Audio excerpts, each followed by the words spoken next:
Hello good morning guys and welcome to our channel chemistry classes. और आज जो topic है हमारा वो है सॉल्युबिलिटी। क्लास 12th में हमने अब तक फर्स्ट चैप्टर जो हमारा सॉल्यूशन था, सॉल्यूशन में हमने अब तक पढ़ लिया कंसंट्रेशन ऑफ द सॉल्यूशन, और कंसंट्रेशन ऑफ द सॉल्यूशन के सारे टर्म्स हमारे क्लियर हो गए, चाहे वो मोलैलिटी हो, मोल फ्रैक्शन हो, नॉर्मलिटी हो, फॉर्मेलिटी हो, पार्ट्स पर मिलियन हो, है ना। तो ये सारे के सारे टर्म्स हमारे क्लियर हुए हैं और उनके किए थे हमने कुछ न्यूमेरिकल्स हर टॉपिक से रिलेटेड। आपने भी क्वेश्चन करके देखे होंगे, जो क्वेश्चंस ना आए हो वो लोग आप मुझे कमेंट बॉक्स में बता सकते हो, तो मैं आपका सॉल्यूशन वहां में आपको बता दूंगा। इसके बाद जो सबसे इंपॉर्टेंट टॉपिक इस चैप्टर का आता है वो आता है बेटा सॉल्युबिलिटी। सॉल्युबिलिटी में आपके जो क्वेश्चंस बनता है बोर्ड एग्जाम के लिए वो आता है आपका 3 मार्क्स का, सॉल्युबिलिटी से रिलेटेड जो होता है। और आपका ये नीट में भी पूछा जाता है और पूछा जाता है आपका IIT मेंस एंड एडवांस में। तो अगर हम बात करें सॉल्युबिलिटी की, तो सॉल्युबिलिटी को डिफाइन करने के लिए मैंने लिख रखा है आपका कि the maximum amount of a solute which can be dissolved in a specified amount of solvent at constant temperature। constant temperature पे क्या करना है, किसी भी सॉल्वेंट में एक सॉल्यूट को डिसॉल्व करते रहना है। तो कब तक, जब तक वो कंप्लीट डिसॉल्व ना हो जाए, वही उसकी कहलाती है क्या, सॉल्युबिलिटी। मींस उसके घुलने का जो टाइमिंग है वो उसकी सॉल्युबिलिटी कहलाएगा। सॉल्युबिलिटी की अगर हम बात करें तो हमारा पता चलता है किससे, मिजिबल एंड इमिजिबल लिक्विड। जैसे हमें पता चला क्या हमारे पास शुगर है, sugar can be dissolve into the water, complete dissolve हो जाती है। लेकिन अगर हम बात करें किसकी, दो लिक्विड्स कैसे होते हैं, इमिजिबल लिक्विड्स की बात करें, जैसे कि वाटर एंड ऑयल, तो क्या होते हैं वो आपस में मर्ज नहीं होते, दोनों आपस में नहीं मिलते हैं, क्योंकि उनके बीच में क्या होता है कि लेयर बनके तैयार हो जाती है, इससे क्या होते हैं वो इमिजिबल लिक्विड्स कहलाते हैं। दूसरा, अगर हम सॉलिड के टर्म्स में बात करें कि हमें सॉलिड को डिसॉल्व करना हो, if we take a solid solute in the liquid solvent, तो हम कैसे उसको डिफाइन करेंगे कि it is the equal to the amount of solute in gram dissolve in 100 gram of solvent to form the saturated solution. कोई हमने solution तैयार किया कितने के लिए, 100 ग्राम के लिए। हमने वो लिया कि 100 ग्राम सॉल्यूशन जो हमने लिया है सॉल्वेंट, उसमें एक सॉल्यूट को डिसॉल्व किया एट अ कांस्टेंट टेम्परेचर। तो होता क्या है कि जब हमने कोई भी सॉल्यूट लिया, सॉल्यूट को एक सॉल्वेंट हमने डिसॉल्व किया, तो सॉल्वेंट में जब सॉल्यूट को डिसॉल्व करते रहते हैं तब क्या होता है बेटा, उसकी कंसंट्रेशन धीरे धीरे इंक्रीज होती चली जाती है। जब कांस्टेंट टेम्परेचर को उसको जब इंक्रीज करते रहेंगे किसी भी सॉलिड को लिक्विड के अंदर, and that process known as the dissolution. वो हमारा टर्म कहलाता है क्या, dissolution.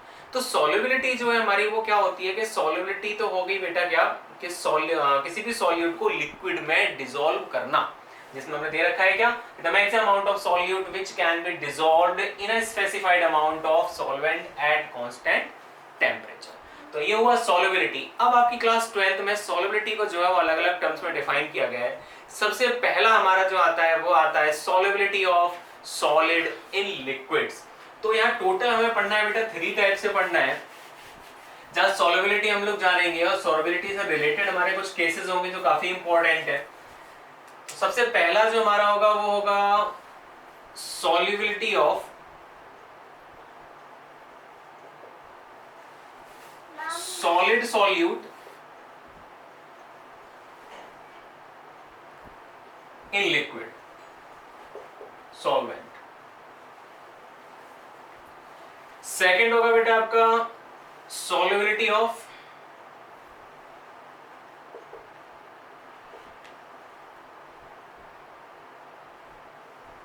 Gas solute in liquid solvent. और थर्ड हम लोग पढ़ेंगे solubility of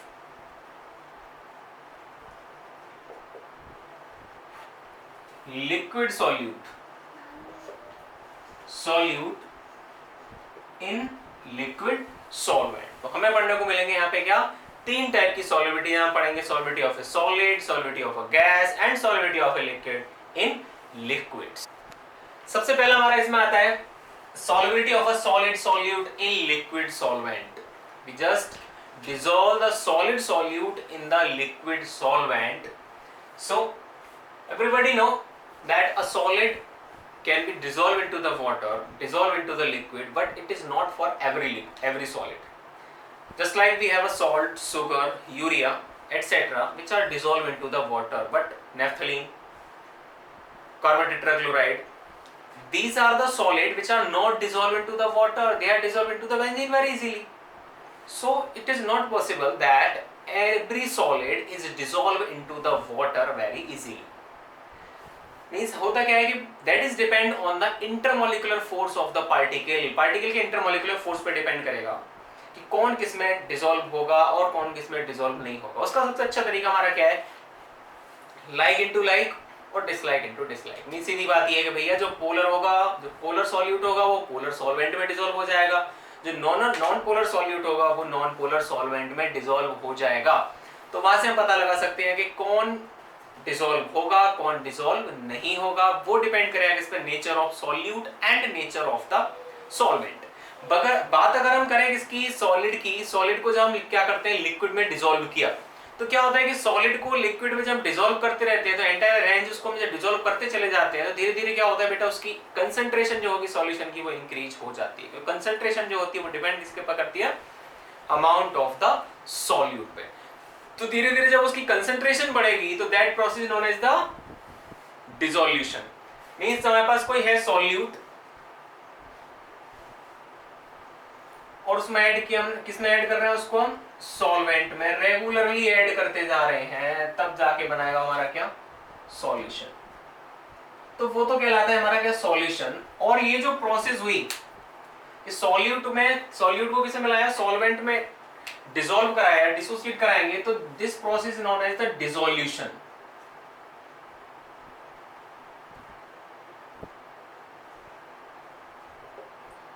This process is known as the dissolution. Means amount of the solute dissolve into the solvent and gradually increase the concentration of the solution, and that process is known as the dissolution. Whereas जब हम क्या करते हैं बेटा कि solution जो हमारा बनके तैयार हो गया, सॉल्यूशन से वापस हमें क्या करना है, सॉल्यूट गेन करना है. तो जब सॉल्यूट गेन करना है तो वो प्रोसेस हमारी क्या कहलाती है, कि हमें वो चीज वापस सही है कि मीन सॉल्यूशन में से हमने सॉल्यूट और सॉल्वेंट को अलग किया, वो प्रोसेस हमारी कहलाती है क्रिस्टलाइजेशन. ठीक है ना, क्रिस्टलाइजेशन कहलाता है कि separation of the solvent and the solute. तो ये जो प्रोसेस होती है हमारी solute solvent dissolution and crystallization, that should be lie on a equilibrium phase. Next आता है हमारा क्या, factors affecting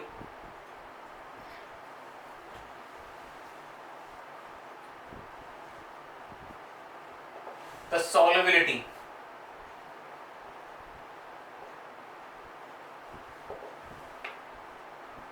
of solid.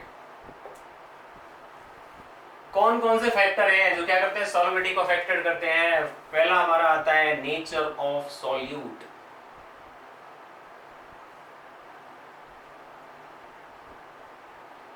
Second nature of solvent.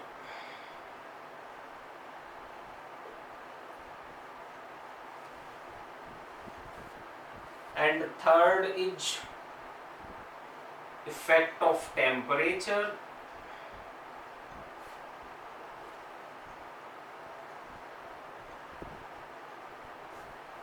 And fourth, effect of pressure.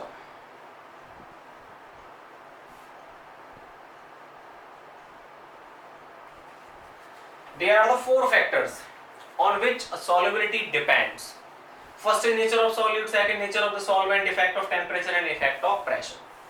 बात कर रहे हैं हम किसकी, solid solute and liquid solvent. Solid solute और लिक्विड सॉल्वेंट की बात करें तो nature of solute, nature of solute अगर है हमारी तो क्या होगा बेटा, अगर नेचर की बात करें तो अगर वो कैसा है, पोलर है तो डिसॉल्व हुआ किसमें है, पोलर सॉल्यूट,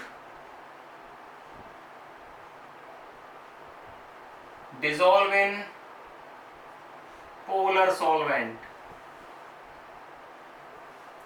जो पोलर सॉल्यूट होगा वो पोलर सॉल्वेंट में डिसॉल्व होगा और जो नॉन पोलर सॉल्यूट होगा वो नॉन पोलर सॉल्वेंट में डिसॉल्व होगा. And non polar in non polar solvent. होता क्यों है ये, due to same intermolecular force.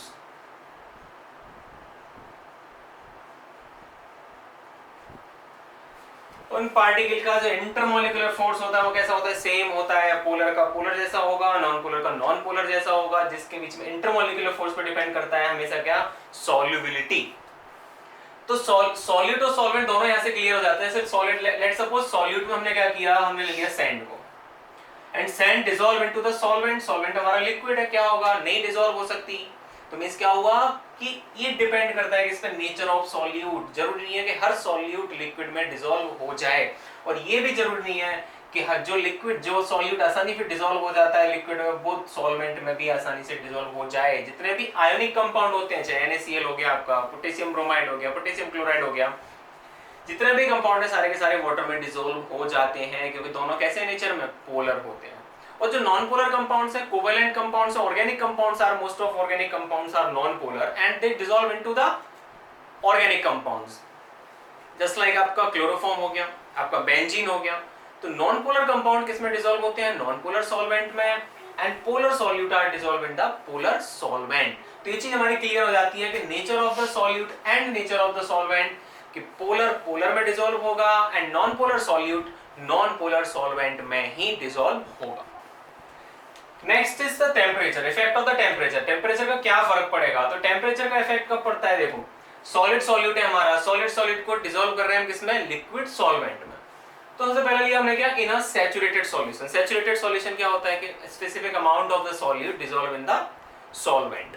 उसके बाद क्या होता है, उसमें और अमाउंट को ऐड नहीं कर सकते, मींस धीरे धीरे क्या होता है, by adding the amount of the solute solution becomes a saturated. Means अगर हम बात करें अनसैचुरेटेड सॉल्यूशन की, तो कोई अनसैचुरेटेड सॉल्यूशन जो होता है, और क्या करें उसमें धीरे धीरे हम क्या करें, amount of the solute increase करें, तो unsaturated solution convert into the saturated. तो ये बात चल रही है इन अ सैचुरेटेड सॉल्यूशन। अगर सैचुरेटेड सॉल्यूशन की बात करें तो क्या कहो कि enthalpy change of the solution is greater than the zero.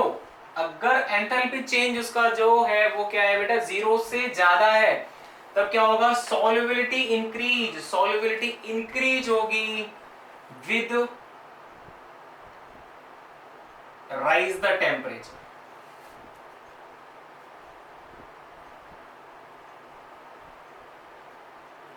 तो ये बात बेटा इसमें इंपॉर्टेंट है कि जब enthalpy change of the solution is greater than zero, तब क्या होगा, आपका solubility increase with rise the temperature. तब टेम्परेचर बढ़ाने पे सॉल्युबिलिटी जो होगी वो क्या होगी, इंक्रीज होगी। ये हमारा केस नंबर हुआ फर्स्ट। अब जो कंडीशन अप्लाई हुई कि डेल्टा एच मींस सॉल्यूशन की जो एंथैल्पी चेंज है वो क्या है, greater than the zero, the solubility increase with rise the temperature. ये क्यों है बेटा, due to if because dissolution is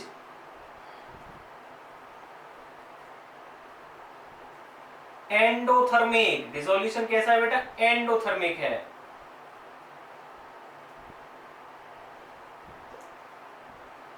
जब डिसोल्यूशन एंडोथर्मिक होगा तब enthalpy change of the solution is greater than zero and the solubility increase with rise the temperature. अब इसका just opposite कर दो। अपोजिट में क्या हो जाएगा उसको मैं यहां कर दे रहा हूं। सेकंड पॉइंट की अगर हम बात करें कि enthalpy change of the solution is less than zero, then solubility decrease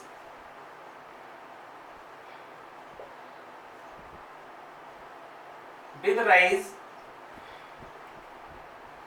the temperature. तब टेम्परेचर बढ़ाने पे क्या होगा, सॉल्युबिलिटी डिक्रीज हो जाएगी। क्यों हो जाएगी, बिकॉज डिसोल्यूशन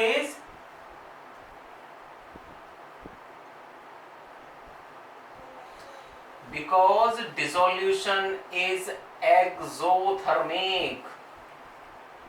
क्योंकि डिसोल्यूशन जो है बेटा वो कैसा हो गया, एक्सोथर्मिक हो गया। जब एक्सोथर्मिक होता है तब enthalpy change of the solution is less then the zero, तब सॉल्युबिलिटी क्या होती है, डिक्रीज होती है विद राइज द टेम्परेचर। और जब enthalpy change of the solution is greater than the zero, तब सॉल्युबिलिटी इंक्रीज होती है टेम्परेचर बढ़ाने पे। और यहाँ टेम्परेचर बढ़ाने पे सॉल्युबिलिटी क्या हो जाएगी, कम होगी, क्योंकि यहाँ पे क्या हो रहा है, हीट एनर्जी रिलीज हो रही है, एक्सोथर्मिक प्रोसेस होगा। तो ये हुआ हमारा क्या, nature of the effect of the temperature on the solidity of a solid solute in the liquid solvent।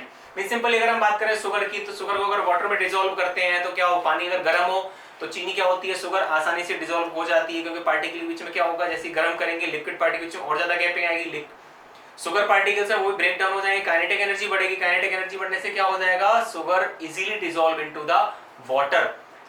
तो वो क्या होता है कि इफेक्ट ऑफ टेम्परेचर हमें सीधा पता चल गया क्या, कि अगर टेम्परेचर हम बढ़ाएंगे तो solubility of a solid solute in liquid solvent increase. दो केसेस है उसमें कि अगर सॉलिड जो एंथैल्पी चेंज है वो क्या हो, 0 से ज्यादा हो। अब सीधी बात ये है कि आपकी डिपेंड करती है एंडोथर्मिक प्रोसेस पे और एक्सोथर्मिक प्रोसेस पे। अगर एंडोथर्मिक है तब क्या होगा कि टेम्परेचर बढ़ाएंगे तो सॉल्युबिलिटी बढ़ेगी, और एक्सोथर्मिक में क्या होगा, टेम्परेचर बढ़ाएंगे तो सॉल्युबिलिटी कम हो जाएगी। लास्ट आता है कौन सा बेटा, effect of pressure. Effect of pressure से क्या समझ में आ रहा है कि मींस अगर सॉल्युबिलिटी की बात करें, सॉलिड को लिक्विड में डिसॉल्व करेंगे तो सॉल्युबिलिटी क्या फर्क पड़ेगा भाई, इफेक्ट पड़ेगा किसका, प्रेशर का। पता है कि मींस प्रेशर का क्या इफेक्ट होगा, तो इसमें क्या आता है बेटा, there is a no significant effect of the pressure on liquid and the solid. क्यों नहीं पड़ता इफेक्ट कोई भी, क्योंकि solid and liquid both are highly incompressible. So क्या हो जाएगा, दोनों में से कोई भी कंप्रेस नहीं होता है, तो there is no significant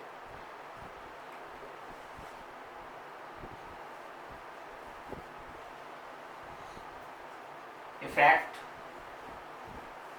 on solubility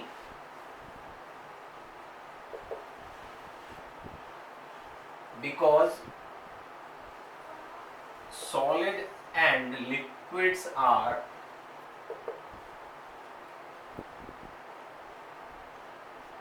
highly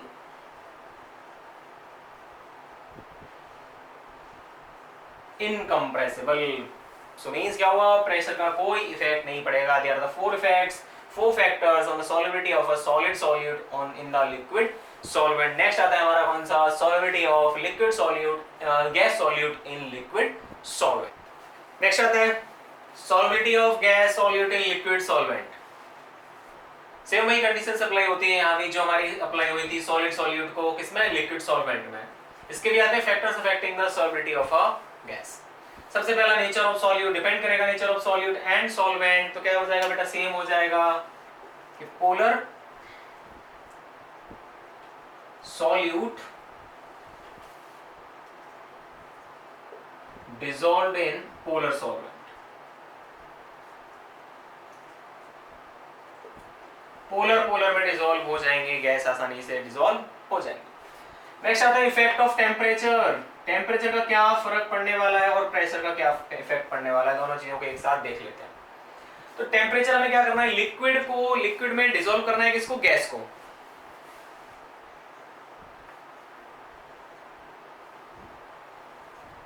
container है, लिक्विड कंटेन कर रहा है,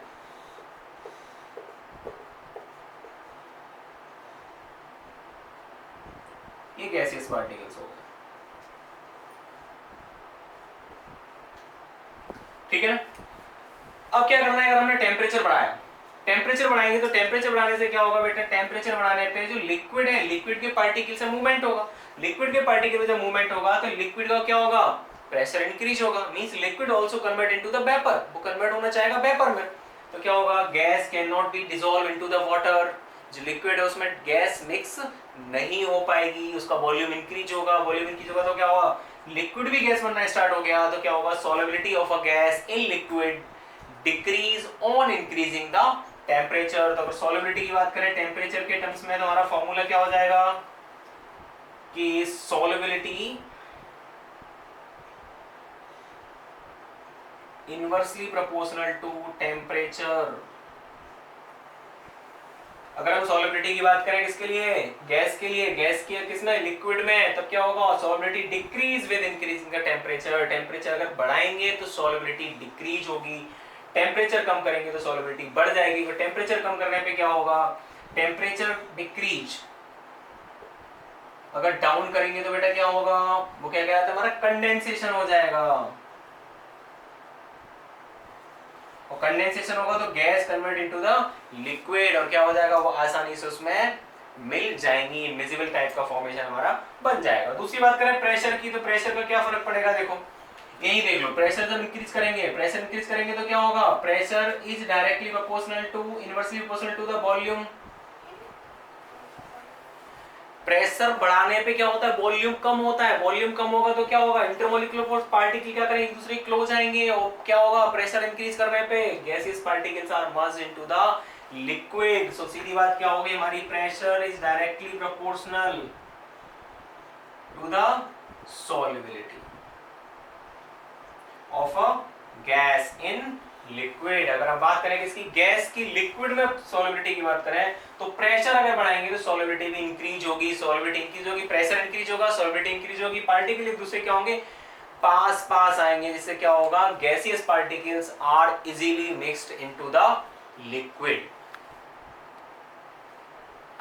After the solubility of a gas in liquid, the solubility of a gas in liquid on the basis of pressure is explained by a scientist name was Henry, and he gives a law that is known as the Henry law.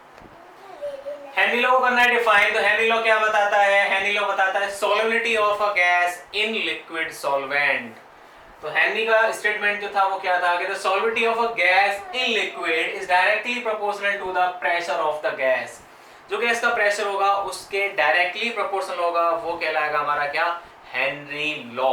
तो ये statement आता है Henry law के लिए कि जो solubility होती है किसी भी गैस की, वो क्या होती है, gas in liquid is directly proportional to the pressure of the gas. दूसरे टर्म्स में अगर हेनरी लॉ की हम बात करें तो हेनरी लॉ काफी क्लियरली समझाया जाता है, जबकि एनसीईआरटी में दे रखा है, उसकी डिफाइन क्या दे रखा है कि the partial pressure of the gas in vapour phase is directly proportional to the mole fraction of the gas in the solution.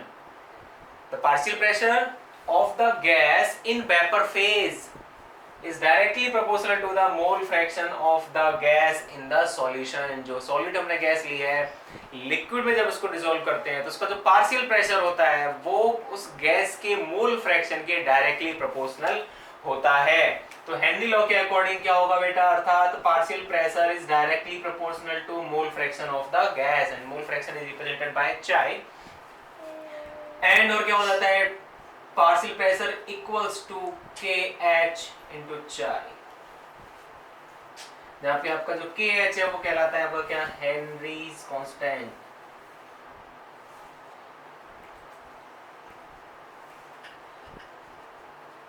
ठीक है ना। इससे रिलेटेड आपके काफी न्यूमेरिकल्स होंगे जो सॉल्व करने होंगे, जहां एक न्यूमेरिकल आपका 100% आता है कि जो पार्शियल प्रेशर होता है वो मोल फ्रैक्शन ऑफ द गैस के डायरेक्टली प्रोपोर्शनल होता है, और KH हमारा होता है क्या, हेनरी लॉ कांस्टेंट। तो ये हुआ हमारा हेनरी लॉ जो आता है आपका कितने का, 2 मार्क्स का, और एक आता है यहाँ से न्यूमेरिकल करने को। नेक्स्ट आता है बड़ा इंपॉर्टेंट टॉपिक हमारा, कैरेक्टरिस्टिक्स ऑफ हेनरी कांस्टेंट अर्थात KH। उसके हम पढ़ने हैं क्या, कैरेक्टरिस्टिक्स प्रॉपर्टीज। बात अगर कैरेक्टरिस्टिक्स की करें तो कैरेक्टरिस्टिक बेटा इसका इंपॉर्टेंट है, आपके आईआईटी एग्जाम में मोस्ट ऑफ की कैरेक्टरिस्टिक्स पूछे जाते हैं। तो पहला कैरेक्टरिस्टिक्स का आता है क्या, KH, Henry constant is the function of the nature of gas. जो गैस हमारी यूज की जा रही है उसकी नेचर का फंक्शन शो करेगा, KH is the function of the nature of the gas. Second आता है आपका, higher the value of KH, अगर हेनरी कांस्टेंट की वैल्यू ज्यादा है at a given pressure, lower the solubility of a gas in liquid. अगर उसका KH की वैल्यू ज्यादा है तो एक गिवन प्रेशर पे क्या होगा, जो सॉल्युबिलिटी होगी वो क्या हो जाएगी, लिक्विड में गैस की सॉल्युबिलिटी हो जाएगी वो क्या हो जाएगी, लोअर्ड हो जाएगी, जो डिपेंड करता है किस पे, हेनरी लॉ कांस्टेंट की वैल्यू पे डिपेंड करता है। लास्ट पॉइंट इसमें आता है द वैल्यू ऑफ KH।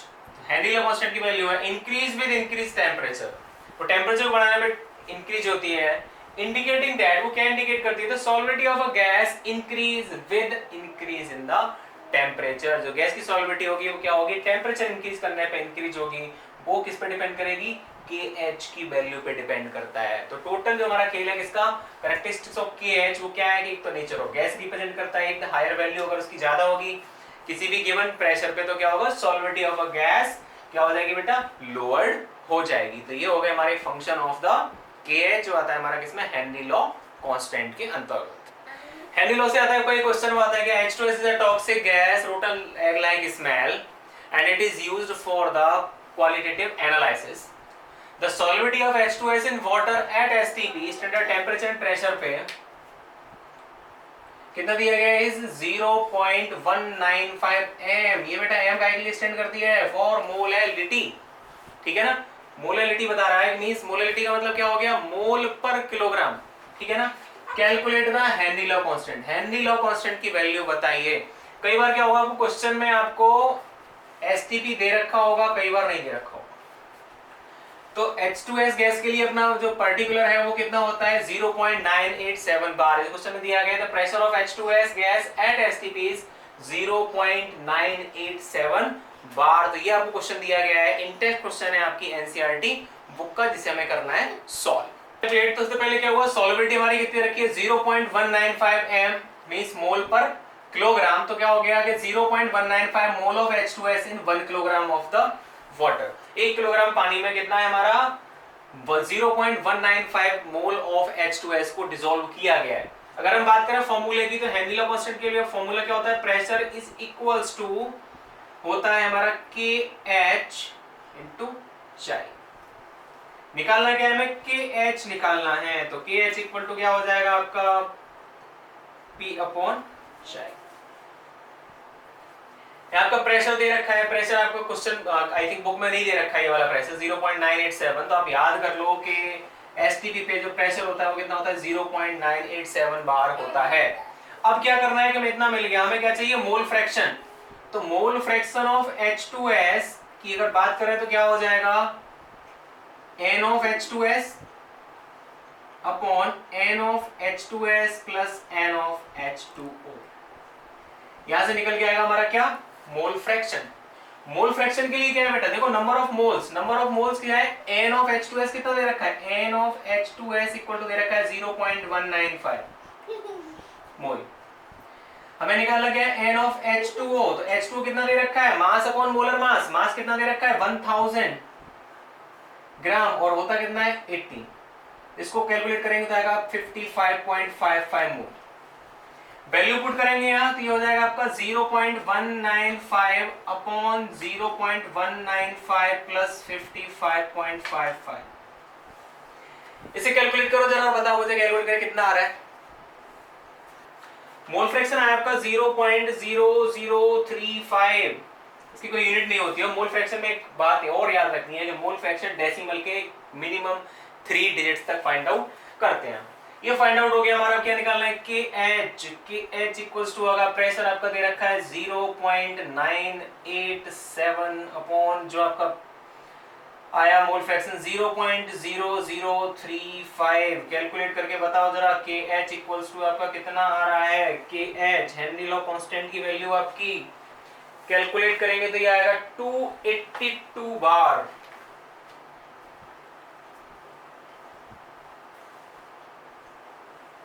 ठीक है ना। प्रेशर दे रखा था आपका 0.98 बार, जो यहाँ प्रेशर गिवन होगा चाहे एटीएम में दे रखा हो, बार में दे रखा हो, टॉर में दे रखा हो, जो यूनिट दे रखी होगी हमेशा हेनरी लॉ कांस्टेंट उसी यूनिट में निकल के आएगा। तो ये हो गया आपका क्या हेनरी लॉ कांस्टेंट, जो हमने कैलकुलेट आसानी से कर लिया। उसके लिए आपको पता होना चाहिए क्या, मोल फ्रैक्शन निकालना आना चाहिए।